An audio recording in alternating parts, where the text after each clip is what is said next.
Ayah mertua bermain air di kamar mandi tengah malam. Tiba-tiba muncul seorang pemuda berlutut dan menyembah. Ayah mertua terkejut dan langsung berteriak. Dia segera menyuruhnya pergi. Namun, pemuda itu mengeluarkan ponsel untuk membuktikan. Itu adalah pesan yang ditinggalkan ayah mertua di internet siang hari. Dia mengatakan sendiri ingin menjadikannya murid. Apa? Ternyata pemuda itu sejak kecil adalah murid-murid dari aliran King Haewan. Dengan bakat luar biasa, kemampuannya sudah melampaui seluruh alam semesta. Hanya karena gurunya ingin memaksanya dengan hati yang baik, untuk menutup diri dan mencapai pencerahan. Jadi, dia membohonginya dengan mengatakan bahwa di bawah gunung semua adalah dewa.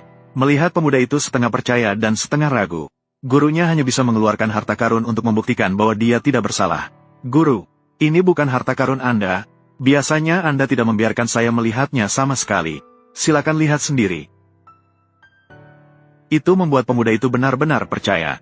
Tidak menyangka semua yang dikatakan guru itu adalah benar.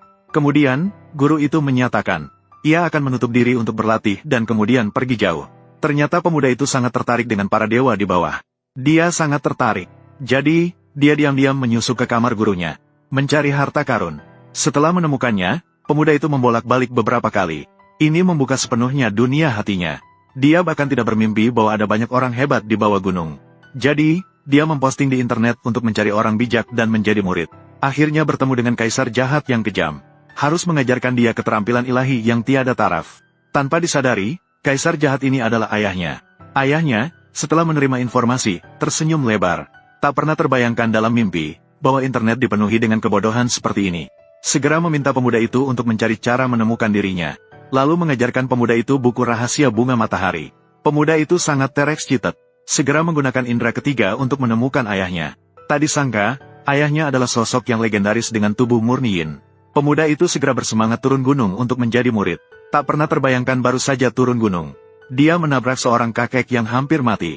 Syukurlah, dia meraih dan menolong kakek itu sehingga menyelamatkan nyawanya. Sedangkan para pembutuh melihat pemuda itu keluar dari mana. Mereka segera membungkuk dan meminta maaf dengan konyol. Pada saat itu, kakek itu segera berlari menghampiri dan berterima kasih kepada pemuda itu. Pemuda itu malas memperhatikan kakek itu dan mengatakan dirinya terburu-buru turun gunung untuk menjadi murid. Segera setelah itu, dia pergi dengan cepat. Maka, terjadilah adegan di awal cerita. Pada saat itu, ayahnya meminta pemuda itu untuk keluar dan berlutut. Tak disangka, keributan itu menarik perhatian adiknya. Kakak, apa? Siapa kamu? Tolong, turunkan saya. Dengan begitu, pemuda itu diikat oleh satpam. Nenek sangat marah dan memerintahkan pemuda itu untuk segera pergi. Namun pemuda itu meminta nenek untuk mengajarinya buku rahasia bunga matahari. Bagi mereka, dia hanyalah orang biasa. Ibu langsung menyatakan bahwa pemuda itu sangat menjijikan. Harus melapor ke polisi dan menangkapnya. Ya harus melapor ke polisi. Saat itu, adik langsung membanggakan kakaknya sebagai gadis terhebat di alam semesta. Dia menyatakan bahwa pemuda itu jelas-jelas bermasalah. Meminta ibu untuk memberi pemuda itu sedikit pengertian. Namun, ibu merasa bahwa bahkan jika dia bodoh, dia tetap tidak boleh dilepaskan. Namun, dia menggunakan keberanian dari keluarga ini. Saya adalah seorang master yang hebat dengan semangat yang kuat. Bagi mereka, dia hanyalah orang biasa. Saat itu, adik menyatakan bahwa pemuda itu telah melihat nenek dan pasti tidak bisa dimaafkan. Dan bersikeras untuk memukul pemuda itu. Pemuda itu langsung merbegging agar dia dibiarkan pergi. Saat itu, adik perempuan dengan bangga memuji kakaknya sebagai perempuan terhebat di alam semesta. Sampah seperti pemuda ini sama sekali tidak layak untuk menjadi murid. Kemudian dia bersiap untuk membawa pemuda itu keluar dan menghabisinya. Saat itu, ayah datang tepat waktu. Dia langsung berteriak menanyakan siapa sampah yang mengintip putrinya mandi. Berani-beraninya mengintip putri saya mandi. Orang ini memiliki sedikit masalah di sini. Anda jangan terlalu mempermasalahkannya. Namun, ayah tidak menyangka bahwa dia adalah pemuda yang diselamatkannya. Paman. Dialah. Pemuda itu segera berusaha akrab berharap bisa lolos dari masalah. Adik perempuan itu segera mengonkom agar pemuda itu tidak berusaha akrab. Pemuda itu segera menyatakan bahwa siang tadi ayahnya mengalami masalah punggung. Dialah yang membantu ayah dan menyelamatkan nyawanya. Apakah kamu datang untuk bercanda? Ayahku adalah seorang ahli peringkat 6. Beban seberat 1000 jin baginya seperti minum air. Bagaimana mungkin hanya naik tangga bisa membuat punggungnya bermasalah? Ayah langsung bertanya kepada pemuda itu apakah dia benar-benar melihat kebangkitan. Pemuda itu segera meminta maaf berulang kali meminta pengertian. Ayah menyatakan bahwa pemuda itu harus bertanggung jawab.